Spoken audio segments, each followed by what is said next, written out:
به نام خدا، با عرض سلام و وقت بخیر خدمت دانشجویان گرامی. امیدوارم که خوب و خوش و سلامت باشید. جلسه 11 از شیمی 1 رو در خدمتتون هستیم. یه تمرین جلسه قبل داده بودیم، تمرین رو حل میکنیم. بیشترین مقدار NH4 SCN که میتوان از 9 گرم CS2 و 3 گرم NH3 تهیه کرد چقدر است؟ خب مقداراشو من زیرش نوشتم، فقط دقت کنید که دقیقا طبق اون موردی که گفتم خدمتتون واکنش دهنده محدودساز رو اینجا باید پیدا کنید. دلیلش هم این هست که 2 تا از مواد واکنش دهنده شما معلوم هستن که ما باید از یکیش فقط استفاده کنیم. پس برای مشخص کردن واکنش دهنده محدودساز اولین کاری که میکنیم باید مول رو به دست بیاریم، چون اینا بر حسب گرم هستن، و بعد مول رو تقسیم بر ضریب میکنیم، ضریب استیکیومتریشون، و یه عدد به ما میده و اون عدد رو برای این دوتا با هم مقایسه میکنیم. هر کدوم کوچیک‌تر بود اون رو میگیم واکنش دهنده محدودساز. خب مول NH3 رو به دست میارم، 3 گرم NH3 دارم، هر 17 گرم NH3 1 مول هست و به من جواب 176 هزارم مول رو میده. حالا این مقدار مول رو من تقسیم بر ضریب استیکیومتریش میکنیم، یه عدد به دست میاد. برای CS2 هم همین کار رو انجام میدم. 9 گرم CS2 دارم، 76 گرم CS2 1 مول CS2 و به من عدد 118 هزارم مول رو میده که تقسیم بر ضریب استیکیومتریش که 1 هست میکنم که همون 118 هزارم هست. حالا این دو تا عدد رو با هم مقایسه کنم، عدد بالایی که مقدار استیکیومتری NH3 رو به من نشون میده اون مقدار میشه کمترین مقدار. پس من باید از NH3 شروع کنم. خب گفتیم کاری به این اعداد نداریم، میایم و فقط از روی عددی که خود مسئله بهمون داده استفاده میکنیم و مقدار NH4 SCN مون رو به دست میاریم. خب از 3 گرم NH3 باید شروع کنم. 3 گرم NH3 17 گرم NH3 1 مول هست، درسته؟ به مول تبدیل کردم، حالا مول به مول میرم.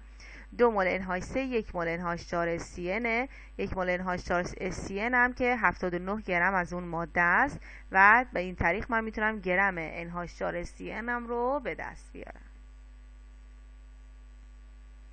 خب داشتیم در مورد استیکیومتری توی واکنش ها صحبت میکردیم که معمولا مولار هم توش باشه. یه نمونه رو جلسه قبل براتون حل کردیم که مولاریته و میلی لیتر یک ماده رو داده بود، مولاریته ماده دیگه رو داده بود، فقط میلی لیترش رو نداده بود، یعنی میلی لیترش به عنوان مجهول بود که براتون توضیح دادیم که چطور میشه اونا رو حل کرد. اما حالا میخوایم یه نمونه سوال دیگه ای توی این مورد حل کنیم. مثال این هست که یک قرص سودای نعنا حاوی NaHCO3 به عنوان ضد اسید است. به یکی از این قرص ها برای واکنش کامل 34.5 میلی لیتر محلول 138 هزارم مولار HCl لازم دارد. پس یک دونه از این قرص ها به این مقدار محلول نیاز داره تا واکنش کامل بده. مقدار NaHCO3 موجود در هر قرص را بر حسب گرم محاسبه کنید. معادله واکنشش هم که براتون نوشته. خب NaHCO3 به اضافه HCl، من تمام داده ها رو زیر اون واکنش ها میگم. مقدار NaHCO3 به عنوان مجهولمه که گفته بر حسب گرم به دستش بیارید.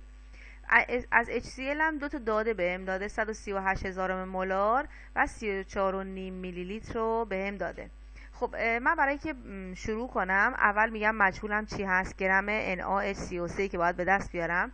خب معلومام دوتاش مال HCl، اما باید حواسم باشه که یکیش میلی لیتر هست یکیش مولار هست. پس من میام از این میلی لیتر استفاده میکنم. چرا؟ چون واحدش یکی هست، در صورتی که این مولاره واحدش نسبتیه. پس 34.5 میلی لیتر HCl شروع میکنم. حالا میتونم مولار رو بذارم. مولار من 138 هزارم مول توی 1 لیتر هست. حالا بستگی به سوالم یا لیتر میره بالا یا مولار. خب چون اینجا میلی لیتر هست به جای 1 لیتر مینویسم 1000 میلی لیتر، درسته؟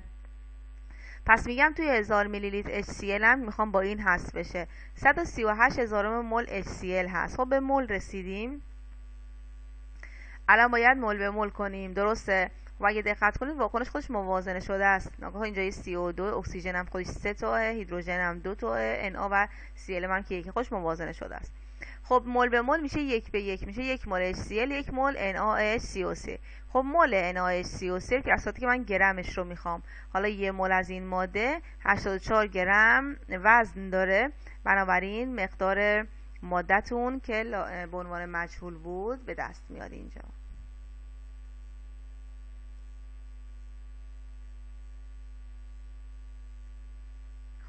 یه مثال دیگه، نمونه ای از محلول BaOH 2 مرتبه به حجم 25 میلی لیتر. پس من زیرنویسی میکنم. برای واکنش کامل 37.3 میلی لیتر از محلول HCl 15 صدم مولار لازم دارد. مولاریته محلول BaOH 2 مرتبه چقدر است؟ معادله واکنشش هم داده. پس مولاریته این رو میخواد. تا حالا براتون حل نکرده بودم که مولاریته بخواد. خب مولاریته رو که اینجا میخواد، شما بهتون گفتم چون مولاریته نسبتی مول بر لیتره، شما بهتره که مول رو به عنوان مجهول قرار بدین، از 1 لیتر از اون ماده شروع کنید. درسته؟ پس من مولاریته BaOH 2 مرتبه رو میخوام دیگه، مولش رو به عنوان مجهول قرار میدم. 1 لیتر یا همون 1000 میلی لیتر همون ماده BaOH 2 مرتبه رو شروع میکنم برای اول استیکیومتری. ببین دانشجوها حالا ممکنه یادشون بمونه که مولاریته مول بر لیتر اینجوری حساب کنن، بعد به 1000 میلی لیتر یا همون 1 لیتری که میخوان بنویسن یه دفعه این ماده رو میذارن. نگاه کنید، شما قرار مولاریته BaOH 2 مرتبه رو به دست بیارید، میگید مولش به عنوان مجهول، لیتر همون به عنوان شروع کننده باید باشه. حالا به جای 1 لیتر همون 1000 میلی لیتر رو میذارم، چون حالا واحدایی که من دارم میلی لیتر هستن. خب 1000 میلی لیتر BaOH 2 مرتبه رو من شروع میکنم. درسته؟ خب حالا میتونم بیام از میلی لیترهای اینا استفاده کنم، بگم اگه من 25 میلی لیتر BaOH 2 مرتبه داشته باشم، معادل 37.3 میلی لیتر HCl. پس اینجوری تونستم به HCl ربطش بدم. حالا که رسیدم به میلی لیتر HCl، میتونم از مولار HCl استفاده کنم، بیام تو 1000 میلی لیتر HCl 15 صدم مولار من HCl دارم، 15 صدم مول HCl دارم، چون مولار رو باز میکنم، میگم تو 1000 میلی لیتر HCl 15 صدم مول HCl دارم. خب به مول رسید از HCl. حالا میتونم مول به مول کنم، بگم 2 مول HCl 1 مول BaOH 2 مرتبه است. پس رسیدم مول BaOH 2 مرتبه رو به دست آوردم، و چون توی 1 لیتر یا 1000 میلی لیتر BaOH 2 مرتبه من این رو به دست آوردم، میشه مولاریته BaOH 2 مرتبه. اینجا بود که من به شما گفتم بهتر این کار رو برای نسبتی ها انجام بدید. وقتی این کار رو انجام بدید دیگه توی استیکیومتری نمیمونید که کدوم مورد رو بذارید. شما هر موردی رو که طبق حالا ماده من، طبق اون توضیحاتی که من دادم پیش برید، دقیقاً به 1000 رسیدید، راحت میتونید از این میلی لیتر استفاده کنید، بعد به مول و مول به مول اینجا هم که میتونید انجام بدید. خب اینم از یه نمونه‌ای که براتون حل کردم و میتونید ان شاءالله ازش استفاده کنید برای حل تمرین‌های پایان فصل. خب یه نمونه دیگه آوردم براتون. چند میلی لیتر KOH 25 صدم مولار با 15 میلی لیتر H2SO4 35 صدم مولار وارد واکنش می شود. خب تقریبا یه چیز شبیه به این رو حل کرده بودم براتون. خب مجدد یه نمونه دیگه هم بود که گفتم براتون بیارم. پس میلی لیتر KOH برای من مجهول هست. حالا من 3 تا ماده دارم، از اونی که مجهوله که نمیتونم استفاده کنم، از اون معلومه باید استفاده کنم. معلومه هم مولار داره، میلی لیتر داره، پس بهتره که از میلی لیتر شروع کنم که تک واحدی است. پس از 15 میلی لیتر H2SO4 شروع میکنم، مولارش رو اضافه میکنم، میگم تو 1000 میلی لیتر 35 صدم مول هست. حالا چون به مول رسید، مول به مول میتونم انجام بدم، میگم تو 1 مول H2SO4 من 2 مول KOH دارم و حالا میتونم مولاریتش رو اضافه کنم، بگم 25 صدم مول KOH 1000 میلی لیتره. نگاه کنید حواستون به این اضافه کردن مولار باشه. مولار رو برای خودتون بنویسید 25000 مول به روی 1000 میلی لیتر. حالا ببینید چطوری میتونید اینجا اضافهش کنید. چون این مول هست باید مول رو پایین بذارید، 25000 مول رو پایین بذارید و 1000 میلی لیتر رو بالا بذارید. خب من چی میخواستم؟ همون میلی لیتر KOH. نگاه کنید همه با هم میرن، فقط میلی لیتر میمونه. حالا شما صورت ها رو در هم ضرب تقسیم بر مخرج ها میکنید و عددتون به دست میاد که همون میلی لیتر KOH هست.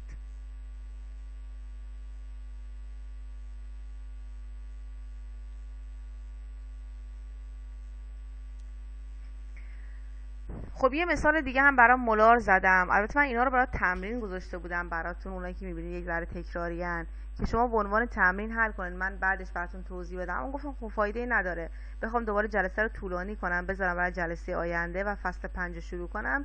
حالا فکر میکنم بهتره که همینجا فصل 4 رو تموم کنیم، مثالاشو حل کنیم و تمریناش، بعد بپردازیم به فصل 5. گفتم شاید بهتر باشه. به خاطر همین هست که بعضی از نمونه‌های مثلا که برآوردم برای واکنش ها براتون تکرار میشه، به این دلیل هست. در صورتی که برای واکنش کامل 25 میلی لیتر از محلول H2CO4 اینقدر میلی لیتر 37.5 میلی لیتر NaOH و 22 مولار لازم باشه، مولاریته این محلول چقدره؟ خب باز مولاریته ازم خواسته، دقیقاً شبیه به همون موردی که یه دوتا اسلاید پیش حل کردیم انجام میدیم. مولاریته این ماده میشه مولش باید با لیتر شروع کنیم. پس مول H2CO4 رو به عنوان مجهول انتخاب میکنیم، از 1 لیتر یا همون 1000 میلی لیتر این ماده استفاده میکنیم. خب حالا میتونید وقتی 1000 میلی لیتر این ماده رو نوشتیم، از این 2 میلی لیتر استفاده کنم، بگم 25 میلی لیتر از این ماده 37.5 میلی لیتر NaOH به شما میده. خب از این میلی لیتر میتونم مولارش رو اضافه کنم. 1000 میلی لیتر NaOH به من 22 مول NaOH میده. حالا مول به مول بنویسم، بگم 2 مول NaOH 1 مول C2 H2C2 و H2C2O4 هست که همون اسید اگزالیکه و به من مولش رو میده، همون چیزی که ازش میخواستم. و چون این مول توی 1000 میلی لیتر یا 1 لیتر از همون ماده است، پس همون عدد میشه مولاریته H2C2O4 تون.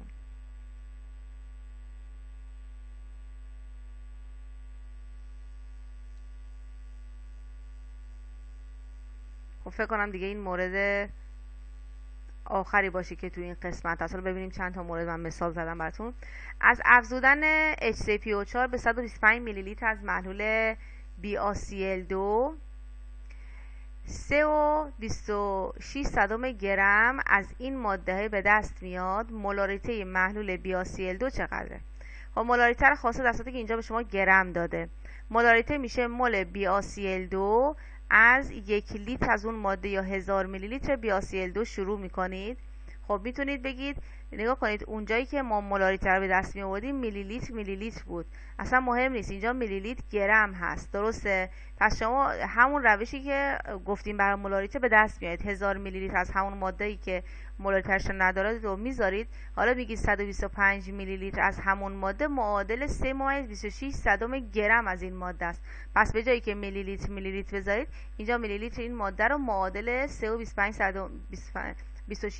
گرم از این ماده جامد میذارید. خب حالا جرم مولیش رو دیگه به دست میارید. جرم مولی این ماده 601.9 گرم هست که معادل 1 مول از این ماده است. حالا که رسیدی به مول، دوباره مول به مول انجام میدید. 1 مول از این ماده 3 مول BaCl2. پس برای شما فرقی نمیکنه این سمت که مولاریتش رو میخواد برای سمت مقابلش گرم باشه یا میلی لیتر، هر چی باشه که شما با همدیگه توی یه ضریب تبدیل قرارش میدید.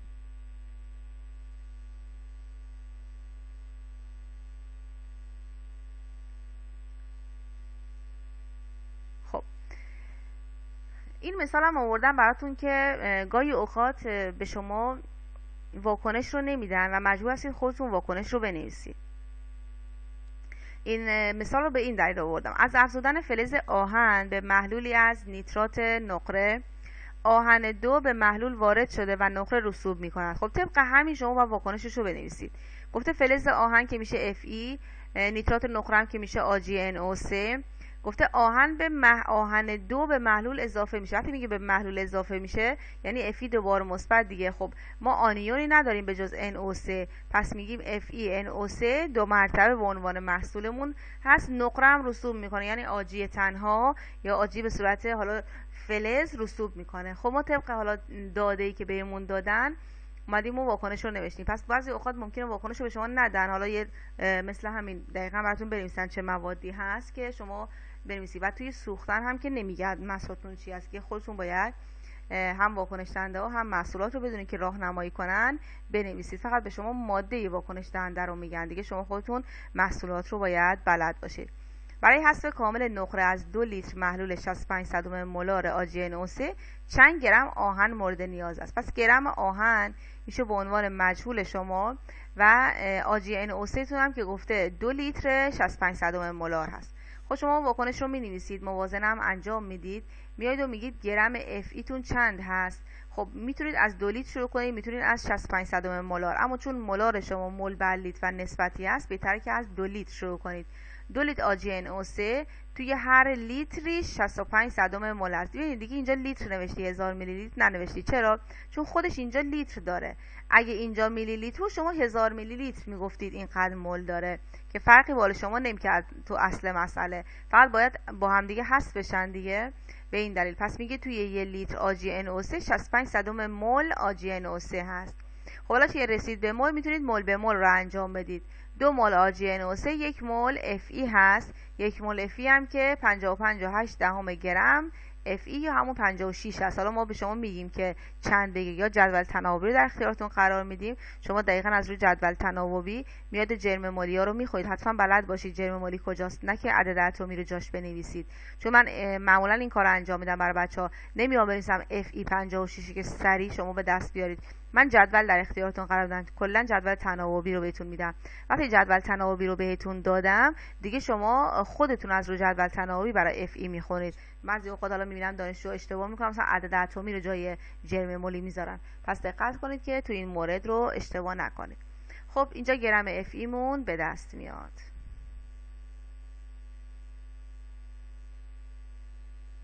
خب دو تا از مسائلی که گفتم توی پایان فصلتون هست براتون حل میکنم این دو تا مسئله رو، که حالا آمادگی داشته باشید برای این مورد. خب یک نمونه 7.69 گرمی شامل مخلوطی از CaC2 و CaO با مقدار زیادی آب ترکیب میشه. یه نمونه ای داریم که هم CaC2 داره هم CaO. حالا میایم با آب مخلوطش میکنیم. جرم C2H2 حاصل از این واکنش این مقدار گرم است. واکنش را کامل فرض کنید و درصد CaC2 رو در این مخلوط محاسبه کنید. خب نگاه کنید، درصد CaC2 رو خواسته، درسته؟ خب نگاه کنید الان گرم اینو داده، درصد این رو خواسته. خب مثل که واکنش دوم رو همینجوری به شما داده، هیچ استفاده ای نداره، درسته؟ چون آخه مثلا اگه گرم یه ماده دیگر رو داده بود، مثلا گرم اینو داده بود، گرم این رو میخواست، خب ما باید از دو تا واکنش استفاده میکردیم. اما خیلی ساده به شما اینو داده، یعنی گرم C2H2 رو داده، گرم C2 رو میخواد، انگار که اصلا این ماده وجود نداره، درسته؟ فقط چون درصد رو میخواد من آخری این مقدار 7.69 رو لازم دارم. خب من میام با این گرم رو به دست میارم. خب خیلی هم راحت هست دیگه. گرم CaC2 به عنوان مجهوله، از گرم 2.34 گرم C2H2 استفاده. عذرخواهی میکنم من اینو خط زدم، حالا معمولا توی ادیتایی که انجام میدم برای حالا اسلایدام اینا رو حذف میکنم. خب متاسفانه این یکی یادم رفته مثل که ادیتش کنم. خب 2.34 گرم C2H2 رو شروع میکنم. خب جرم مولیش حالا 26 گرم هست، 26 گرمش 1 موله. چون 1 مول رسیدیم به مول، حالا مول به مول انجام میدیم. 1 مول C2H2 همون 1 مول CaC2 هست. حالا 1 مول CaC2 هم که 64 گرم CaC2 هست. اینم که من خط خورده، حواستون باشه، فلشم که زدم یعنی این خط خوردگی رو حواسم باشه که حذف کنم تو ادیت کردم. متأسفانه اصلا این اسلاید رو یادم رفته ادیت کنم. خب 64 گرم CaC2 هست و رسیدیم به گرمش که راحت گرم CaC2 برامون به دست میاد. خب این درصد خواسته دیگه، چون درصد خواسته مقدار گرم CaC2 رو میذارم تقسیم بر نمونمون که 7.69 گرم هست، ضرب در 100 میکنم که 75% میشه جواب این مسئله. خب مسئله آخر رو هم براتون حل کنم. توی مسئله گفته در اثر افزودن نیم گرم آلومینیوم به 1/10 لیتر محلول 35 مولار CuNO3 2 مرتبه، هم لیترش رو داده هم مولارش، فلز مس رسوب می کند، چند گرم CU به دست میاد؟ خب دقت کنید دوباره این واکنش دهنده معدود ساز میخواد. دلیلش هم اینه که شما 2 تا معلوم توی واکنش دهنده هاتون دارید. خب وقتی 2 تا معلوم تو واکنش دهنده هاتون دارید، چطور میخواید گرم CU رو از کدوم به دست بیارید؟ پس باید طبق کاری که قبلا انجام میدادیم ما باید بیایم واکنش دهنده معدود ساز رو بشناسیم و بعد بیایم و طبق اون واکنش دهنده معدود کننده بیایم مقدار CU رو به دست بیاریم. خب یکیش که گرم هست، یکیش هم چیه؟ مول. یکی هم که این مقدار رو به من داده. من باید اولین کاری که میکنم مول هر دو رو به دست بیارم. خب هر کدوم متفاوت مولش به دست میاد. مثلا مول آلومینیوم خب گرم داده، نیم گرم آلومینیوم 27 گرم آلومینیوم میشه 1 مول. خب راحت مولش به دست میاد، درسته؟ خب اما برای مول به دست آوردن این یکی هم باید لیترش رو استفاده کنم، هم باید مولاریتش رو استفاده کنم. میگم مول CuNO3 2 مرتبه رو میخوام به عنوان مجهول هست. خب هم لیتر رو میتونم از اول شروع کنم هم مولار، اما خب چون لیتر واحدش تکی هست از این شروع میکنم. 1/10 لیتر CuNO3 2 مرتبه.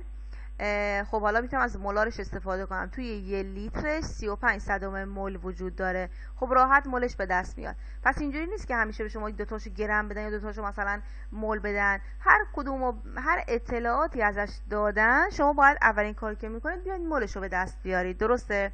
خب مول هر دو رو اینجا به دست آوردم و تو اسلاید بعدی بقیه‌اش رو نوشتم.